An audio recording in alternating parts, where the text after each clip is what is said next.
Part number 2 में आप सभी का स्वागत है। आई होप आपको पार्ट नंबर 1 अच्छा लगा होगा। आप सीरीज को चालू करते हैं। पार्ट नंबर 2 बहुत ज़्यादा इंपॉर्टेंट है, बहुत इंपॉर्टेंट टॉपिक्स हम इसमें देखने वाले हैं। साथ ही साथ जो नए टॉपिक्स ऐड हुए हैं वो भी आखिरी में हम पूरा इसमें पढ़ने वाले हैं। तो सीधा चालू करते हैं बिना टाइम वेस्ट किए। बस एक चीज़ बताना चाहूँगा कि क्लास 12 हिस्ट्री के मेजर जितने भी सब्जेक्ट्स हैं उनके टॉपर्स नोट्स हमारे चैनल पर आपको मिल जाएंगे। डिस्क्रिप्शन में आपको डिस्कॉर्ड और टेलीग्राम का लिंक मैं डाल रहा हूँ, वहां पर जाकर आप उनको एकदम फ्री ऑफ कॉस्ट एक्सेस कर सकते हैं। अब सीधा चालू करते हैं हमारे टॉपिक नंबर 1 पॉलिटिकल फॉलआउट से। तो देखिए, अगर हम 1980s की बात करते हैं ना, तो यहाँ पर हमें दलित्स के पॉलिटिकल ऑर्गेनाइजेशन का राइज देखने को मिलता है। अगर हम बात करते हैं 1978 में, तो यहाँ एक बहुत इंपॉर्टेंट चीज फॉर्म हुई थी, वो है BAMCEF। एक इंपॉर्टेंट क्वेश्चन है, बोर्ड में आता है, इसका फुल फॉर्म बताइए। तो इसका फुल फॉर्म है backward and minority communities employees federation. ये हमें देखने को मिलता है। लेकिन अगर हम इस फेडरेशन की बात करते हैं ना, तो कोई एक ऑर्डिनरी ट्रेड यूनियन नहीं था ये गवर्नमेंट के एम्प्लॉइज का। हमने क्लास 8th 9th में ट्रेड यूनियंस के बारे में पढ़ा था कि गवर्नमेंट एम्प्लॉइज फॉर्म कर लेते हैं, लेकिन ऐसा ये ऑर्डिनरी बिल्कुल नहीं था। इसने एक बहुत स्ट्रॉन्ग पोजीशन होल्ड करी थी। इसका फेवर इस चीज में था भाई कि जो हमारे बहुजन हैं उनको पॉलिटिकल पावर मिलना चाहिए। अब बहुजन मतलब क्या होता है?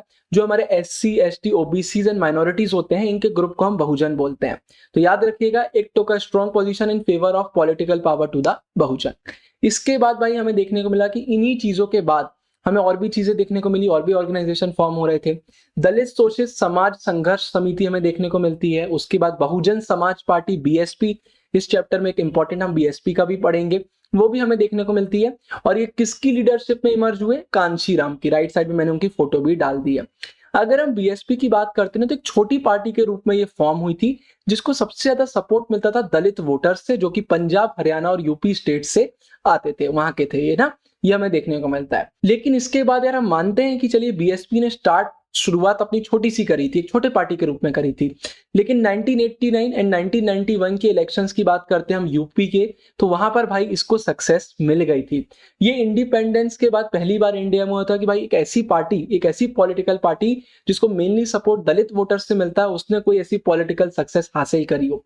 तो अपने आप में एक बड़ी चीज हमें देखने को मिल जाती है। फिर इसके बाद हमें देखने को मिलता है कि भाई कांशीराम की लीडरशिप में BSP को अब भाई ऐसा देखा जा रहा था कि एक ऐसा बेस्ड ऑर्गेनाइजेशन है जो कि प्रैग्मेटिक पॉलिटिक्स को अपनाता है। प्रैग्मेटिक पॉलिटिक्स मतलब होता है मेनली कि भाई ये कोई ऐसे रिजिड नहीं है।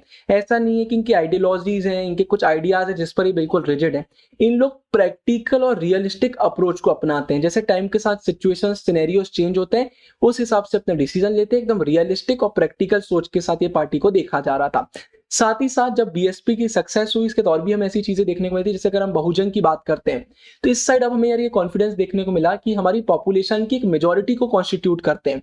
तो अगर इनको हम साथ में ले आए तो एक इनडाउटेबल पॉलिटिकल फोर्स बनकर सामने आ सकते हैं। एक ऐसी पॉलिटिकल फोर्स जो बहुत स्ट्रांग है और बहुत दमदार है। साथ ही साथ क्योंकि इसका रीजन यही है कि भाई इनके नंबर्स ज्यादा है, तो स्ट्रेंथ भी ज्यादा हो जाती है। इनको बस इकट्ठा करने की देरी है और अच्छे काम में लगाने की देरी है। यह हमें देखने को मिलता है। इसके बाद हमें देखने को मिलता है सिंस देन भाई अब BSP जो हमारी है एक मेजर पॉलिटिकल प्लेयर बनकर आ गई है स्टेट में, और साथ ही साथ गवर्नमेंट में भी एक ओकेजन से ज्यादा हमें देखने को ये मिल चुकी है। आज भी इसका स्ट्रॉन्गेस्ट सपोर्ट दलित वोटर्स से आता है, लेकिन कहीं ना कहीं अब अदर सोशल ग्रुप से भी सपोर्ट मिलना चालू हुआ है।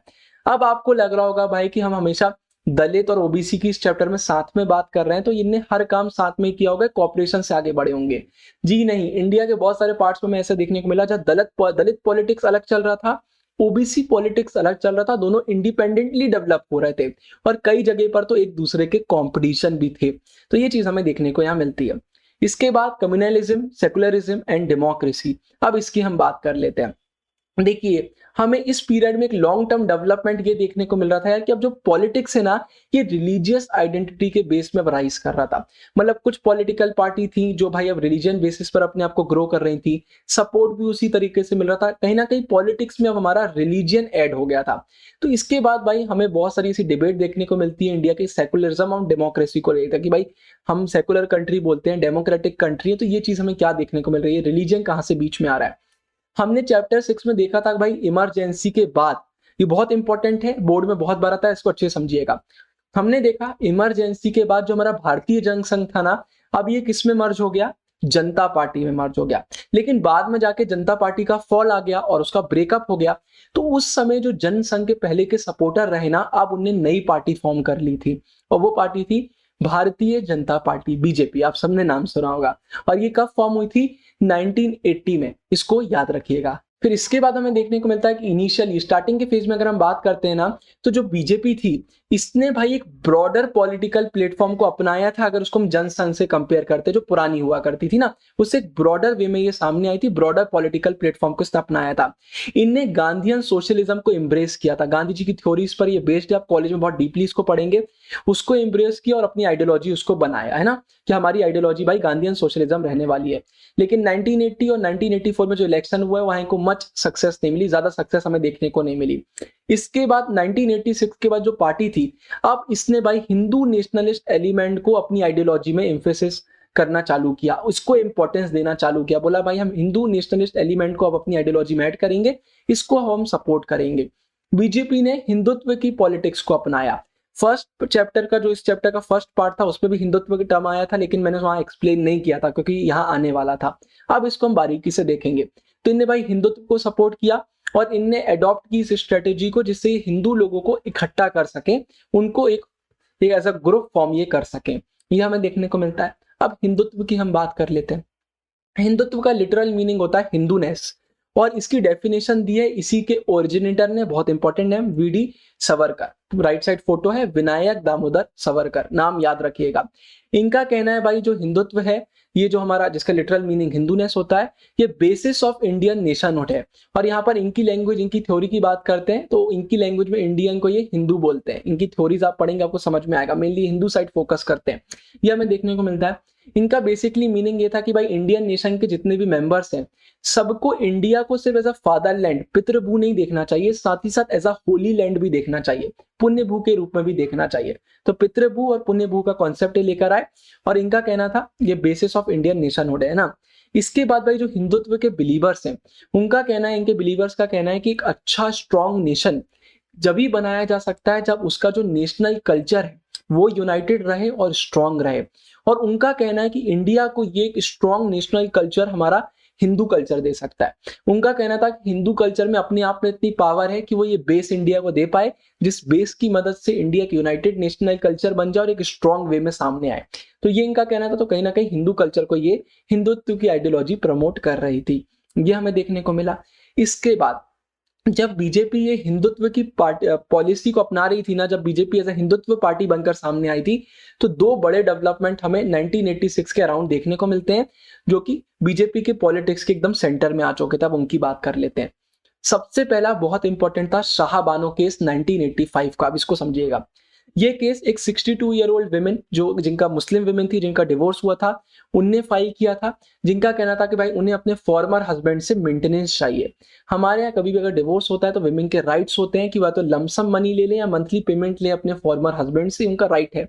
और सुप्रीम कोर्ट ने क्या किया, शाहबानो केस में जो ये वेमेन थी इनके फेवर में ये डिसीजन लिया। उनने बोला आप सही बोल रही हैं, लेकिन जो ऑर्थोडॉक्स मुस्लिम्स थे, मतलब जो कि कट्टरवादी रूढ़िवादी मुस्लिम्स थे, उनको सुप्रीम कोर्ट का डिसीजन सही नहीं लगा। उनका मानना था कि भाई ये जो मुस्लिम के पर्सनल लॉ हैं उसमें सुप्रीम कोर्ट का इंटरफेरेंस है जो बिल्कुल भी सही नहीं है। फिर इसके बाद हमको देखने को मिलता है कि कुछ ऐसे मुस्लिम लीडर्स थे जिन्हें डिमांड किया इस चीज को कि भाई ये बिल्कुल भी सही चीज नहीं है। तो उस समय की जो हमारी गवर्नमेंट थी कांग्रेस की, उनने एक एक्ट पास किया जो था हमारा Muslim women act of 1986, protection of rights on divorce. जिस एक्ट के बाद क्या हुआ, जो सुप्रीम कोर्ट का जजमेंट था ना वो नलीफाइड हो गया, मतलब उसको कट कर दिया गया, खत्म कर दिया गया। उसके बाद भाई बहुत ज्यादा अपोजिशन हमें देखने को मिलता है, कांग्रेस को बहुत अपोज किया गया। क्या बोला गया कि भाई जो गवर्नमेंट का एक्शन है ये बिल्कुल सही नहीं है। विमेन्स के ऑर्गेनाइजेशन ने, मैनी मुस्लिम ग्रुप्स ने और मोस्ट ऑफ द इंटेलेक्चुअल ने इस चीज को सपोर्ट किया कि बिल्कुल भी ये गवर्नमेंट ने सही नहीं किया। इसके बाद अगर हम बीजेपी की बात करते हैं तो बीजेपी ने भी इस कांग्रेस को यहाँ पर क्रिटिसाइज किया। यहाँ एक इंपॉर्टेंट वर्ड आता है अपीजमेंट। अपीजमेंट का मतलब होता है जब दो पार्टी में कॉन्फ्लिक्ट हो रहा होता है, सामने वाली पार्टी आपके डिसीजन से सहमत नहीं होती और उसके बदले कुछ डिमांड कर रही होती है, तो वो उनकी डिमांड हम फुलफिल कर देते हैं जिससे वो कॉन्फ्लिक्ट खत्म हो जाए। तो यही बोल रही थी कि भाई कांग्रेस ने, बीजेपी का कहना था कि कांग्रेस ने जो कंसेशन दिया है बिल्कुल अननेसेसरी है और ये अपीजमेंट भी सही नहीं है। ऐसा नहीं है कुछ लीडरों की बात में आप आकर आपने ये कर दिया। तो कुल मिला के बीजेपी बिल्कुल भी सपोर्ट नहीं कर रही थी यहाँ पर कांग्रेस गवर्नमेंट को। इसके बाद अब बहुत इंपॉर्टेंट आता है अयोध्या डिस्प्यूट। बहुत चर्चाओं में था, आप सबको पता होगा, अब इसको हम अच्छे से पढ़ लेते हैं। सेकेंड डेवलपमेंट हमें देखने को मिलता है फाजियाबाद डिस्ट्रिक्ट कोर्ट के ऑर्डर के बाद, जो आया था फरवरी 1986 में। कोर्ट ने ऑर्डर किया था कि भाई जो बाबरी मस्जिद के प्रेमिसेस हैं उनको अनलॉक कर दिया जाए, जिससे जो भाई हमारे हिंदूज है वो आकर प्रेयर्स ऑफर कर सके उस साइट पर जिसको वो टेम्पल कंसीडर करते थे। इस पर हम आगे पढ़ेंगे, आपको पूरा क्लियर हो जाएगा। बहुत डिकेड से डिस्प्यूट चल रहा था भाई एक मॉस्क के ऊपर जिसको हम बाबरी मस्जिद बोलते हैं, जो अयोध्या में था। अब इसको हम देखते हैं। अगर हम बाबरी मस्जिद की बात करते हैं तो 16 सेंचुरी का एक मॉस्क है अयोध्या में, जिसको किसने बनवाया था? मीर बाकी ने बनवाया था, जो बाबर मुगल एम्परर के जनरल थे। कुछ हिंदू का कहना था कि जो ये मॉस्क बनाया गया है, इसको बनाने के लिए यहाँ पर जो हमारे लॉर्ड राम का टेम्पल था उसको तोड़ा गया, उसको डिमोलिश किया गया, जो कि राम जी की बर्थ प्लेस भी मानी जाती है। तो ये हिंदूज का कहना था। तो ये जो डिस्प्यूट था भाई ये कोर्ट में गया और बहुत सालों तक ये कंटिन्यू रहा। ये चीज हमें देखने को मिलती है। फिर लेट 1940s में इस मॉस्क को लॉक कर दिया गया क्योंकि मैटर कोर्ट के पास था। लेकिन फिर हमें क्या देखने को मिलता है, जैसे बाद में इसके लॉक्स हटाए गए बाबरी मस्जिद के, तो दोनों साइड में मोबिलाइजेशन होने लगा। लोग अपने अपने साइड से इकट्ठा होने लगे, हिंदू भी होने लगे, मुसलमान भी होने लगे, और बहुत सारे क्वेश्चंस आने लगे। अलग अलग ऑर्गेनाइजेशनों ने लोगों को इकट्ठा किया, हिंदू के ऑर्गेनाइजेशन ने उनको किया, मुस्लिम्स ऑर्गेनाइजेशन ने उनको किया, और इन पर क्वेश्चन करने लगे, सही है कि नहीं है, इस पर हमारा क्या एक्शन होना चाहिए, ऐसी बातें चल रही थी। तो जो लोकल डिस्प्यूट था ना, अब इसने एक मेजर नेशनल क्वेश्चन सामने ला दिया था और कम्युनल टेंशन भी बहुत ज्यादा बढ़ गई थी। जो बीजेपी थी उसने इसको मेन मुद्दा बनाया, इस पर स्टैंड लिया, साथ ही साथ लोगों का सपोर्ट गेन किया इस मुद्दे से। और बीजेपी ने भाई इसका बाकी ऑर्गेनाइजेशंस के साथ, जैसे आरएसएस हो गया, विश्व हिंदू परिषद हो गया, इनके साथ उस सीरीज को कॉल किया जो कि भाई सिंबॉलिक थी, और ऐसे प्रोग्राम्स थे जो लोगों को इकट्ठा कर रहे थे और इस पर काम किया, जैसे आगे अभी आपको देखने को मिलेगा। तो भाई हमें एक लार्ज स्केल मोबिलाइजेशन देखने को मिलता है। एटमॉस्फेयर एकदम गर्म हो गया था हर तरफ, मतलब एक कॉन्फ्लिक्ट की अब हमें देखने को मिला था कि भाई हो सकता है। साथ ही साथ हमें बहुत सारे एग्जाम्पल्स भी देखने को मिले जहां पर कम्युनल वायलेंस हो रहा था। अलग अलग एरियाज में ये चीज हमें देखने को मिली और सबको लग रहा था कि बड़े लेवल पर भी अब कुछ हो सकता है। इसके बाद बीजेपी ने क्या किया भाई, पब्लिक सपोर्ट जनरेट करने के लिए कि हमें पब्लिक सपोर्ट मिले, एक मैसिव मार्च निकाला जिसको नाम दिया रथ यात्रा, जो कि गुजरात के सोमनाथ से हमारे जो यूपी में अयोध्या है वहां तक की थी। मतलब सोमनाथ से अयोध्या तक का एक रथ यात्रा, एक मैसिव मार्च बीजेपी ने निकाला। ये चीज हमें देखने को मिलती है। इसके बाद डिमोलिशन एंड आफ्टर आता है, बहुत इंपॉर्टेंट है, अच्छे समझिएगा। दिसंबर 1992 को क्या हुआ कि भाई जो ऑर्गेनाइजेशंस सपोर्ट कर रहे थे टेम्पल के कंस्ट्रक्शन को, उनने कार्य सेवा ऑर्गेनाइज करी। इसका मतलब क्या होता है भाई, डिवोटीज द्वारा वॉलेंटरी सर्विस। आपने कार्य सेवक सुना होगा, उसका मतलब होता है कार्य सेवक का कि भाई वो लोग जो अपनी इच्छा से सेवा देना चाहते हैं, सर्विस देना चाहते हैं। तो यहाँ पर किसके लिए हो रही थी भाई, बिल्डिंग राम टेम्पल के लिए। ये चीज हमें देखने को मिली। तो भाई जो सिचुएशन थी ना वो पूरे इंडिया में टेंस हो गई थी और खासकर अयोध्या में।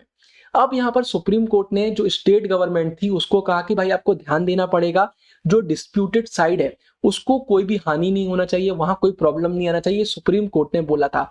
लेकिन 6 दिसंबर 1992 को हजारों की संख्या में लोग गैदर हुए भाई, कहां पर, अयोध्या में, और उनने उस मॉस्क को डिमोलिश कर दिया, वहां पर तोड़फोड़ कर दी। इसके बाद भाई हमें बहुत ज्यादा क्लैशेस देखने को मिलते हैं हिंदू और मुस्लिम्स के पूरे इंडिया भर में। साथ ही साथ मुंबई में भी ये इरप्ट हुआ फिर से। ये वायलेंस कब हुआ, जनवरी 1993 में हुआ और 2 वीक तक कंटिन्यू रहा। तो ये चीज हमें देखने को मिलती है। अब भाई अयोध्या में जो डिमोलिशन का इवेंट हुआ, इसके बाद बहुत सीरीज ऑफ अदर डेवलपमेंट्स हमें देखने को मिलते हैं। वो क्या थे, आप उसको देखते हैं। जो स्टेट गवर्नमेंट थी उस समय बीजेपी रूल कर रही थी, उसको डिसमिस कर दिया सेंटर ने कि भाई आपने सही से काम नहीं किया। साथ ही साथ बीजेपी बाकी जितने भी स्टेट्स में पावर में था वहां पर भी अब प्रेसिडेंट रूल आ गया इसी रीजन से।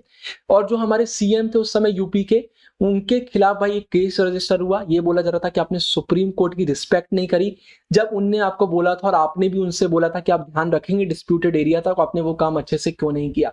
साथ ही साथ भाई बीजेपी ने भी ऑफिशियली एक्सप्रेस किया अपना रिग्रेट कि अयोध्या में जो हुआ वो सही नहीं था। फिर इसके बाद भाई जो हमारी सेंट्रल गवर्नमेंट थी उसने भी कमीशन अपॉइंट करी, जिसका काम ये था कि भाई अब इन्वेस्टिगेट करो कि ऐसे कौन से सर्कमस्टेंसेस हुए जिसकी कारण ये हमारा मॉस्क में डिमोलिशन हमें देखने को मिला।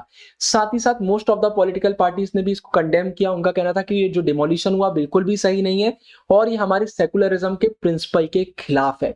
इसके बाद भाई बहुत सीरियस डिबेट हो रही थी सेकुलरिज्म के ऊपर कि भाई इंडिया को सेकुलर कंट्री बोलते हैं, तो फिर ये क्या हुआ। साथ ही साथ जो पार्टीशन के समय सवाल आ रहे थे उसी काइंड के सवाल हमें फिर से देखने को मिलते हैं। क्या भाई इंडिया एक ऐसी कंट्री है जहां पर जो मेजोरिटी वाला रिलीजन है वो माइनॉरिटी वालों को दबाकर रखेगा, अपना डोमिनेंस उनके ऊपर रखेगा, सिर्फ उनकी सुनी जाएगी? या इंडिया एक ऐसी कंट्री है जहां पर सबको इक्वली ट्रीट किया जाएगा? जैसे दिया हुआ India continue to offer equal protection of law and equal citizen rights to all India irrespective of their religion. तो ऐसे सवाल सामने आ रहे थे जिन पर बहुत ज्यादा डिबेट्स हो रही थी, बातें हो रही थी। फिर इसके बाद और इंपॉर्टेंट चीज आती है भाई, और भी डिबेट्स हो रही थी कि भाई इलेक्टोरल पर्पसेस के लिए, इलेक्शन के पर्पसेस के लिए, गवर्नमेंट फॉर्म करने के पर्पसेस के लिए क्या रिलीजियस सेंटीमेंट्स का यूज करना सही है कि गलत है? इन पर भी हमें चीजें देखने को मिलती हैं। क्योंकि भाई हम इंडिया के अगर डेमोक्रेटिक पॉलिटिक्स की बात करते हैं ना, तो यहाँ पर ये बोला जाता है कि जितनी भी रिलीजियस कम्युनिटीज हैं उनको ये फ्रीडम है कि भाई वो कोई भी पार्टी ज्वाइन कर सकते हैं, और हमारे यहाँ कम्युनिटी बेस्ड पॉलिटिकल पार्टीज नहीं होंगी, ये पॉलिटिकल पार्टी सिर्फ इस कम्युनिटी के लिए, इस रिलीजन के लिए। तो ये सवाल आना जाहिर सी बात थी। इसके बाद this democratic atmosphere of communal amenity has faced many challenges since 1984। तो 1984 के बाद बहुत सारे हमें चैलेंजेस इसके बाद देखने को मिलते हैं। हम चैप्टर 8 में जैसा कि हमने पढ़ा कि भाई अगर हम 1984 की बात करते हैं तो वहां एंटी सिख राइट्स हमें देखने को मिलते हैं। फरवरी मार्च 2002 की अगर हम बात करते हैं तो एक सिमिलर यही वायलेंस हमें देखने को मिला जो मुस्लिम्स के खिलाफ गुजरात में हुआ था। आगे अभी हम इसके बारे में पढ़ेंगे। तो कुल मिला के ये चीजें हमें देखने को मिली। और जो ऐसे वायलेंस है ना, जो माइनॉरिटी कम्युनिटी के खिलाफ होते हैं या दो कम्युनिटी बीच होते हैं, ये कहीं ना कहीं भाई डेमोक्रेसी के लिए खतरा है। एक डेमोक्रेसी को शोभा नहीं देता इस टाइप के वायलेंस। तो ये चीजें हमें देखने को यहाँ पर मिल रही थी। अब इसके बाद इंपॉर्टेंट चीज आती है भाई, इसको अच्छे से समझिएगा। जब सुप्रीम कोर्ट में अयोध्या डिस्प्यूट चल रहा था तो भाई जो हमारा आर्कियोलॉजिकल सर्वे ऑफ इंडिया है, इनने उस साइड को एक्सकवेट किया और वहां पर पाया कि भाई वहां टेम्पल के एविडेंसेस देखने को मिल रहे हैं, जिससे क्लियर हुआ कि हाँ भाई मॉस्क के पहले वहां पर एक टेम्पल ही था। तो टेम्पल का ये हमारे सुप्रीम कोर्ट की तरफ से आया। उसके बाद फरवरी 5 2020 में गवर्नमेंट ऑफ इंडिया ने अनाउंसमेंट करी, उन्होंने एक ट्रस्ट की अनाउंसमेंट करी जिसका नाम था श्री राम जन्मभूमि तीर्थ क्षेत्र, जिसका काम था कि भाई राम टेम्पल रिकंस्ट्रक्ट किया जाएगा। साथ ही साथ धनीपुर जो अयोध्या में है वहां पर एक अलग से लैंड एलोकेट किया गया, एक अल्टरनेटिव साइट दिया गया जहां पर मॉस्क को फिर से बनाने का बोला गया है, जो बाबरी मस्जिद डिमोलिश हुई थी उसके बदले 1992 में। तो ये हमें देखने को मिलता है। ये मैंने एक्स्ट्रा इन्फॉर्मेशन ऐड किया क्योंकि ये अभी एडिशन हुआ है, तो ये चीज हमें देखने को मिलती है। इसके बाद बस मैं इतना बोलना चाहूंगा भाई, अगर आप अभी तक वीडियो देख रहे हैं, आपने पार्ट 1 पार्ट 2 दोनों देख रहे हैं, तो आपको मेरा एक्सप्लेनेशन पसंद आया होगा तो वीडियो को लाइक जरूर कर दीजिएगा। अब इसके बाद हमारा एक बहुत इंपॉर्टेंट टॉपिक आता है गुजरात राइट्स। अभी हमने थोड़ा सा पास्ट में देखा, इसके बारे में पूरा डिटेल में देख लेते हैं। इन फरवरी मार्च 2002 large scale violence took place in Gujarat. तो भाई ऐसा क्या हुआ जो गुजरात में इतना बड़ा वायलेंस हमें देखने को मिला? तो हमें देखने को ये मिलता है कि एक स्टेशन था जिसको गोधरा बोलते हैं, वहां पर एक इंसिडेंट हुआ था जिसके बाद ये वायलेंस हमें देखने को मिला। तो भाई ये है कि एक बोगी थी ट्रेन की जो पूरी भरी हुई थी भाई किससे? कार्य सेवक से, जो कि अयोध्या से वापस रिटर्न हो रहे थे, लौट रहे थे। उस बोगी में पूरी आग लगा दी गई। 57 people died in that fire. मतलब अपने आप में एक बहुत बड़ी चीज ये हो गई थी। इसके बाद यहाँ बोला गया कि भाई सस्पेक्ट किया गया कि इसमें मुस्लिम्स का हैंड है बोगी में फायर लगाने से पीछे। तो एक लार्ज स्केल वायलेंस हमें देखने को मिला मुस्लिमों के खिलाफ, जो कि गुजरात के बहुत सारे पार्ट में अगले दिन हमें देखने को मिला। ये जो वायलेंस था भाई पूरे एक महीने तक कंटिन्यू रहा, जिसमें 1100 लोगों की डेथ हुई, जिसमें मोस्टली मुस्लिम्स थे। तो ये एक बहुत दर्दनाक इंसिडेंट हमें यहाँ पर देखने को मिलता है। नेशनल ह्यूमन राइट्स कमीशन ने क्रिटिसाइज किया गवर्नमेंट के रोल को, जो गुजरात की गवर्नमेंट थी, कि भाई आप इसको कंट्रोल नहीं कर पाए इस वायलेंस को। इसके बाद उन्होंने ये भी कहा कि भाई आप विक्टिम्स को रिलीफ भी नहीं दे पाए, साथ ही साथ जो इसके पीछे लोग थे उनके खिलाफ भी अब कोई मुकदमा नहीं कर पाए। तो ये यहाँ पर देखने को हमें मिलता है। उसके बाद भाई जो हमारी इलेक्शन कमीशन थी इंडिया की, उनने भी असेंबली इलेक्शंस को पोस्टपोन किया। तो अगर हम एंटी सिख राइट्स की बात करते हैं 1984 की और गुजरात राइट्स की बात करते हैं, तो इसके बाद हमें देखने को मिलता है कि भाई जो हमारी गवर्नमेंट है वो भी संवेदनशील है, जो हमारी भावनाएं हैं लोगों की उनके प्रति संवेदनशील है, ये चीज हमें देखने को मिलती है। उसके बाद भाई अगर हम बात करते हैं वापस गुजरात जैसे इंस्टेंसेस की, तो कहीं ना कहीं हमें ये बताते हैं भाई कि अगर हम पॉलिटिकल पर्पस के लिए रिलीजियस सेंटीमेंट्स को यूज करते हैं तो ये कितना डेंजरस हो सकता है और हमें अलर्ट हो जाना चाहिए। तो ये चीज हमें देखने को मिलती है और कहीं ना कहीं हमारी डेमोक्रेटिक पॉलिटिक्स को एक थ्रेट भी देती है। तो ये हमें पूरा इसमें देखने को मिलता है। फिर इसके बाद emergence of a new consensus, बहुत इजी टॉपिक है, छोटा सा है। The period after 1989 is seen sometime as the period of decline of Congress and rise of BJP. Congress का डिक्लाइन और बीजेपी का राइज हमें देखने को मिलता है। अगर आपको इस कॉम्प्लेक्स नेचर को अंडरस्टैंड करना है पॉलिटिकल कंपटीशन के, तो आपको इलेक्टोरल परफॉर्मेंस को कंपेयर करना पड़ेगा कांग्रेस और बीजेपी के। लेकिन यहाँ पर मैं आपको बोलना चाहूंगा, देखिए राइट साइड में मैंने ये डाला हुआ है, यहाँ पर आपकी बुक में भी आपको देखने को मिल जाएगा, ये फिर बड़ी स्क्रीन में भी मैंने आपके लिए डाल दिया है, इसको आप अच्छे से देखिएगा।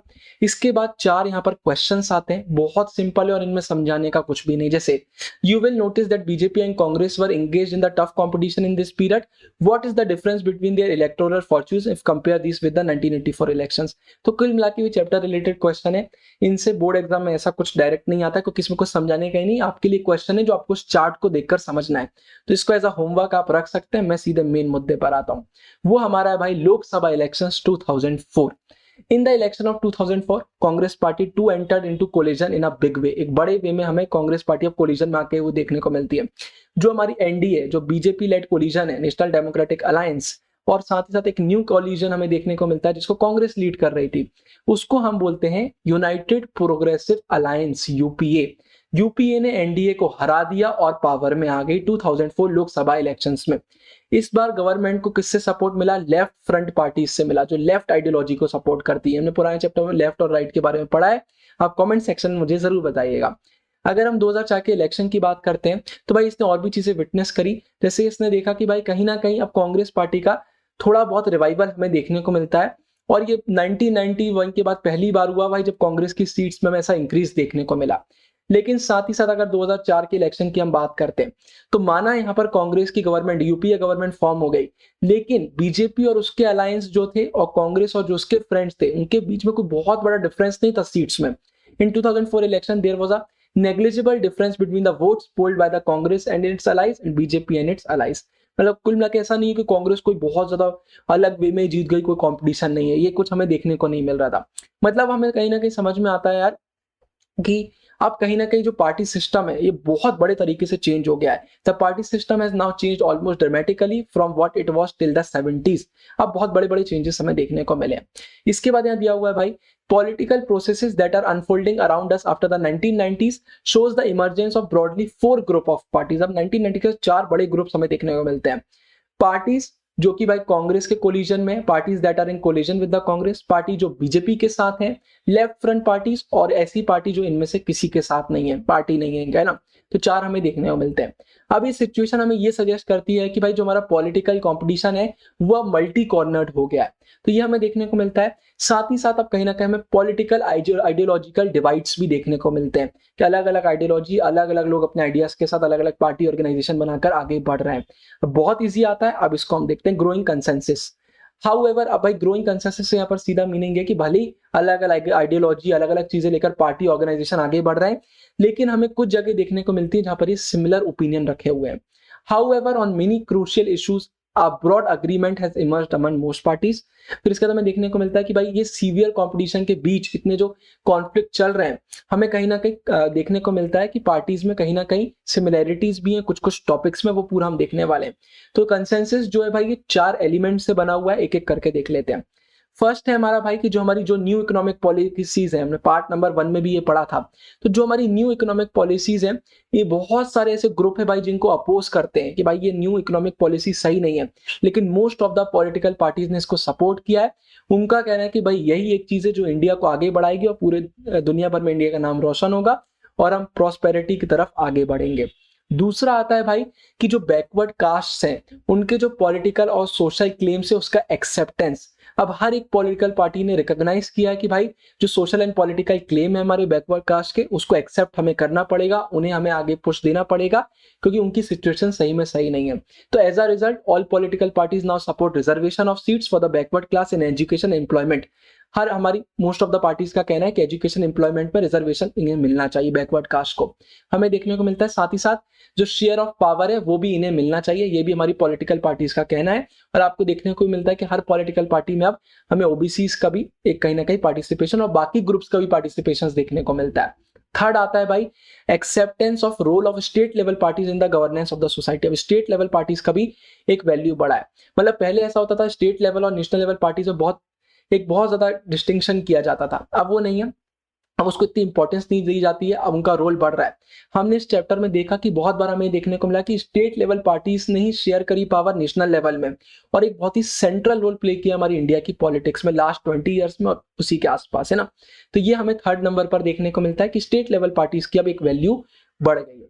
फोर्थ आता है भाई एम्फेसिस ऑन प्रैग्मेटिक कंसिडरेशन, वही कि भाई हमें प्रैक्टिकल और रियलिस्टिक अप्रोच के साथ आगे बढ़ना पड़ेगा। अब आइडियोलॉजिकल पोजीशंस और ये इतने इंपॉर्टेंट नहीं है, मतलब कहीं ना कहीं हमें देखने को मिलता है political alliances without ideological agreement. अब जरूरी नहीं है अलायंस बनाने के लिए, कोलिजन बनाने के लिए बिल्कुल सिमिलर सोच के साथ सारी पार्टीज हो तभी हो पाएगा। अब प्रैग्मेटिक अप्रोच भी हम अपनाते हैं, ये हमें देखने को मिलता है। Coalition party politics has shifted the focus of political party from ideological differences to power sharing arrangements। अब यहाँ पर आइडियोलॉजिकल डिफरेंसेस को नहीं देखा जाता, ये देखा जाता है कि भाई हम पावर कैसे अरेंजमेंट से शेयर कर सकते हैं। ये चेंज हमें देखने को मिला। साथ ही साथ इसका सीधा एग्जांपल आता है कि जैसे बहुत सारी पार्टीज थी जो एनडीए के हिंदुत्व आइडियोलॉजी को बिल्कुल सपोर्ट नहीं करती थी, लेकिन उसके बाद भी वो साथ आई बीजेपी के और उन्होंने गवर्नमेंट फॉर्म की और फुल टर्म पावर में रहे।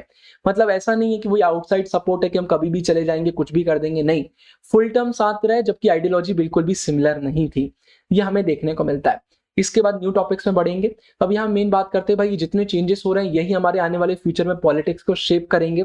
इसमें यही हम पूरा देख रहे हैं। हमने सबसे पहले देखा कि भाई कांग्रेस का एक डोमिनेशन हमें देखने को मिलता है, लेकिन धीरे धीरे हमें देखने को मिलता है कि भाई बाकी चीजें भी, बाकी नई नई पार्टीज, नए नए ऑर्गेनाइजेशन भी आगे आ रहे थे, लेकिन फिर भी हमें देखने को मिलता है नए ऑर्गेनाइजेशन जरूर आगे आए, नए पार्टीज फॉर्म हुई, लेकिन अभी भी कुछ मेन पॉलिटिकल एक्टर्स हैं जो वो करते हैं, जैसे उनके आइडियाज रहते हैं उसको सबको फॉलो करना पड़ता है, मतलब वो अभी भी मेन लीडिंग रोल में है। फिर इसके बाद एक और इंटरेस्टिंग चीज हमें देखने को मिली कि पॉलिटिकल पार्टीज अपने लिमिटेड आइडियाज पे काम करते हैं, मतलब उनने जो भी सोचकर पार्टीज बनाई हैं या उनका जो कंसेंसस हुआ जिस पर उनकी पूरी पार्टी अग्री कर रही है उसी के स्पेयर में रहकर वो काम करते हैं। लेकिन बहुत सारे पॉपुलर मूवमेंट्स और ऑर्गेनाइजेशन हमें देखने को मिलते हैं, साथ ही नए फॉर्म्स, नए विजन्स और नए नए पाथवेज लेकर आ रहे हैं डेवलपमेंट के, तो एक अच्छी चीज हमें देखने को मिलती है। साथ ही साथ इशू जैसे पॉवर्टी हो गया, डिस्प्लेसमेंट हो गया, मिनिमम वेज हो गया, लाइवलीहुड हो गया, सोशल सिक्योरिटी हो गया, अब भाई ये पॉलिटिकल एजेंडा के पार्ट बन रहे हैं। और कहीं ना कहीं हमारे लोगों के मूवमेंट द्वारा हमारी जो पार्टीज हैं, साथ ही साथ हमारी जो गवर्नमेंट है, मेनली गवर्नमेंट को पता चलता है भाई कि उनकी रिस्पॉन्सिबिलिटी क्या है। यहाँ स्टेट से मतलब मेन हमारी गवर्नमेंट की बात करी जा रही है, उनको पूरा मालूम चलता है भाई कि उनके लोगों के प्रति क्या ऐसी चीजें हैं जो उनको करना है लोगों के लिए। मतलब ऐसा ना रहे कि आप गवर्नमेंट में आकर बैठ गए हैं, तो जो मूवमेंट्स होते हैं लोगों के, ये उनको समय समय पर याद दिलाते हैं कि भाई आपकी रिस्पॉन्सिबिलिटीज है। फिर साथ ही साथ भाई जस्टिस और डेमोक्रेसी के इश्यूज में भी हमें देखने को मिला है कि लोगों द्वारा आवाज उठाई गई है in terms of class, caste, gender and regions. मतलब भाई कुल मिला के डेमोक्रेसी का फ्यूचर तो अभी हम प्रिडिक्ट नहीं कर पाएंगे। तो यहाँ पर बस हमें इतना मालूम चलता है कि भाई डेमोक्रेटिक पॉलिटिक्स तो इंडिया में रुकने वाली है। अब आगे देखने वाली बात है भाई कि किस तरीके से कैसे ये चेंज होती है। इसके बाद एक बॉक्स आता है जहाँ पर बस छोटी सी इंफॉर्मेशन आपको देना है, वो ये है, यहाँ पर 2004 की हमने बात करी जो 14th लोकसभा इलेक्शन था, इसके अगला इलेक्शन जो 2009 में हुआ उसको भी यूपीए ने जीता, जिसको लीड कौन कर रहा था, कांग्रेस कर रहा था। इसके बाद 2014 एंड 19 की बात करते हैं तो यहाँ में एनडीए 1 और एनडीए 2 गवर्नमेंट देखने को मिलती है, जिसको बीजेपी लीड कर रही थी और बीजेपी को खुद की भी मेजोरिटी थी। आगे पढ़ेंगे तो क्लियर होगा। अब हमें बिल्कुल चेंज देखने को मिल जाता है। इतने समय से जो कोलिजन चल रहा था वो एक एंड में आता है, तो ये इसमें आता है। आप सीधे नए टॉपिक्स पर चलते हैं जो आपको और इस चीज को क्लियर करेंगे। तो सबसे पहले एनडीए 3 एंड 4 की बात करते हैं, लेकिन उससे पहले आपको एनडीए का मतलब मालूम होना चाहिए। फुल फॉर्म होता है नेशनल डेमोक्रेटिक अलायंस, एक इंडिया का बिग टेंट पॉलिटिकल अलायंस है जिसको भाई कौन लीड करता है, बीजेपी, जो कि एक राइट विंग पार्टी है। बीजेपी इसको लीड करती है, 1998 में फॉर्म हुई थी और अभी इंडिया की गवर्नमेंट एनडीए की है। तो साफ साफ दिया हुआ है, currently controls the government of India as well as the government of 17 Indian states and 3 union territories। तो ये हमें नेशनल डेमोक्रेटिक अलायंस का देखने को मिलता है। वीडियो अगर आप बाद में देख रहे हैं तो ये स्टेट्स और यूनियन टेरिटरीज का चेंज हो सकता है, इसे मैंने बेसिक इंफॉर्मेशन के लिए आपके लिए डाला है। मेन है एनडीए 3, मतलब हमारी नेशनल डेमोक्रेटिक अलायंस की गवर्नमेंट नंबर 3। 2 बॉक्स में पढ़ा, हम थर्ड में आते हैं। तो देखिए अगर हम भारतीय जनता पार्टी की बात करते हैं ना, जिसको लीड किया था हमारे पीएम श्री नरेंद्र मोदी जी ने, एब्सोल्यूट मेजोरिटी मिली लोकसभा इलेक्शन में जो मई 2014 में हुए थे। और इंडियन पॉलिटिक्स में नियरली 30 इयर्स बाद ये हुआ था कि भाई ऐसी स्ट्रॉन्ग गवर्नमेंट आई है जिसके बाद खुद की पूरी मेजोरिटी और वो सेंटर पर एस्टेब्लिश हुई है। देखिए हालांकि इसको एनडीए 3 बोला जाता है, मतलब बीजेपी लीड एक कोलिजन है 2014 का, लेकिन पहले जितनी भी कोलिजन गवर्नमेंट बनी है ना उससे बहुत अलग है। पहले कोलिजन गवर्नमेंट क्यों बनाई जाती थी, खुद को मेजोरिटी नहीं मिली तो बाकी जितनी पार्टीज हैं उनको मिलकर हमने बनाया और कोलिजन बना लिया, और उसमें कोई ना कोई एक पार्टी होती थी जो अपना डोमिनेंस रखती थी। ये चीज हमें देखने को मिलती थी। तो वही दिया हुआ है। अगर हम प्रीवियस कोलिजन की बात करते हैं तो वो कहीं ना कहीं एक कोई नेशनल पार्टी को लीड कर रहा होता था। लेकिन अगर हम एनडीए 3 के कोलिजन की बात करते हैं तो इसको भाई एक नेशनल पार्टी जो बीजेपी है वो लीड तो कर ही रही थी, साथ ही साथ बीजेपी की खुद की वहां पर एब्सोल्यूट मेजोरिटी थी, खुद का एक डोमिनेंस हमें देखने को मिलता है। मतलब अगर बीजेपी चाहता तो खुद की भी गवर्नमेंट बना सकता था, एनडीए को हटा सकता था ग्रुप को, खुद की बीजेपी की गवर्नमेंट भी फॉर्म कर सकता था लोकसभा में। तो इसको बोला गया सरप्लस मेजोरिटी कोलिजन। मतलब इस सेंस में ये बोला जा रहा है कि भाई अब जो हमारा मेजर ट्रांसफॉर्मेशन हमें देखने को मिल सकता है वो है कि जो कोलिजन पॉलिटिक्स है ना उसका नेचर चेंज होने वाला है। पहले होता था वन पार्टी लीड कोलिजन, अब होगा वन पार्टी डोमिनेटेड कोलिजन, जिसमें पहले होता था कि भाई एक पार्टी लीड कर रही कोलिजन को, अब एक पार्टी का पूरा डोमिनेंस हमें देखने को मिलने वाला है। इसके बाद एनडीए 4 की बात करते हैं। 2019 इलेक्शंस में 17 जो इंडिपेंडेंस के बाद हुआ उसमें फिर से बीजेपी लीड कर रही थी एनडीए को। एनडीए 4 गवर्नमेंट फॉर्म हुई सेंटर में, फिर से इनको मेजोरिटी मिली। 350 से ज्यादा सीट्स इन्हें जीती आउट ऑफ 543। बीजेपी ने खुद की दम पर 303 सीट जीती जो अपने आप में एक एब्सोल्यूट मेजोरिटी है। Biggest number of any single party has won in the lower house since 1984 when Congress swept the election in the aftermath of Mrs Indira Gandhi's assassination. 1984 में कांग्रेस को बहुत ज्यादा मेजोरिटी मिली थी। राइट साइड में फोटो मैंने डाली है। इंदिरा गांधी जी की उस समय हत्या हो गई थी, उसके बाद ही हमें देखने को मिला था। तो 1984 के बाद ये 2019 में पॉसिबल हो पाया जब बीजेपी को 303 सीटें मिली। तो अपने आप में बड़ी चीज आती है। तो भाई जो बीजेपी की इतनी बड़ी एक ये विक्ट्री हुई, तो जो हमारे सोशल साइंटिस्ट है उनने कहा कि भाई अब ये बीजेपी सिस्टम आ गया है। चैप्टर स्टार्ट हमने कांग्रेस सिस्टम से किया था, अब हम बीजेपी सिस्टम की बात कर रहे हैं। उनका कहना है कि कंटेम्पररी पार्टी सिस्टम अब बीजेपी सिस्टम कहलाएगा। बीजेपी का क्लियर डोमिनेंस अब हमें देखने को मिल सकता है, जैसा पहले कांग्रेस का हमें देखने को मिलता था। सो ये पूरा हमें इसमें देखने को मिलता है। इसके बाद हमारा आखिरी टॉपिक आता है issues of development and governance. तो भाई सिंपल सी बात है, बहुत सारी स्कीम्स पहले से चल रही थी, इसमें और सोशियो इकोनॉमिक वेलफेयर स्कीम्स को इनिशिएट किया गया जिसमें डेवलपमेंट हो सके और गवर्नेंस एक्सेसिबल हो मासेस को। अब वो कौन सी थी? प्रधानमंत्री उज्जवल योजना, स्वच्छ भारत अभियान, जन धन योजना, दीनदयाल उपाध्याय ग्राम ज्योति योजना, किसान फसल बीमा योजना, बेटी बचाओ बेटी पढ़ाओ, आयुष्मान भारत योजना एक्सेट्रा। ये सारी स्कीम्स को भाई यही मुद्दे नजर रखते हुए आगे बढ़ाया गया है कि अब जो हमारा एडमिनिस्ट्रेशन है वो डोर स्टेप में पहुंचे भाई कॉमन मैन के, और साथ ही साथ मेन फोकस किया गया रूरल हाउसहोल्ड्स में और पर्टिकुलरली विमेन पर, कि भाई ये रियल बेनिफिशियरी बने हमारे सेंट्रल गवर्नमेंट स्कीम्स के। तो ये हमें पूरा देखने को मिलता है। इसी के साथ हमारा चैप्टर खत्म होता है। आई होप आपको मेरा एक्सप्लेनेशन अच्छा लगा होगा। आपको कमेंट में कोई भी डाउट है आप पूछ सकते हैं। वीडियो लाइक कीजिएगा और एक छोटी सी रिक्वेस्ट है अपने दोस्तों के साथ शेयर कीजिए। आपका एक शेयर हमारे लिए बहुत बड़ी वैल्यू होल्ड करता है। भाई यही हमारे इस चैप्टर में आता है। तो अभी के लिए साइनिंग ऑफ, गुरु टेंगुरिया ऊपर पूरी प्लेलिस्ट में आपके लिए डाल रहा हूँ पॉलिटिकल साइंस की। बाकी मैं तो मिलता रहूंगा नई वाली बहुत सारी वीडियोस में। अभी के लिए बाय बाय।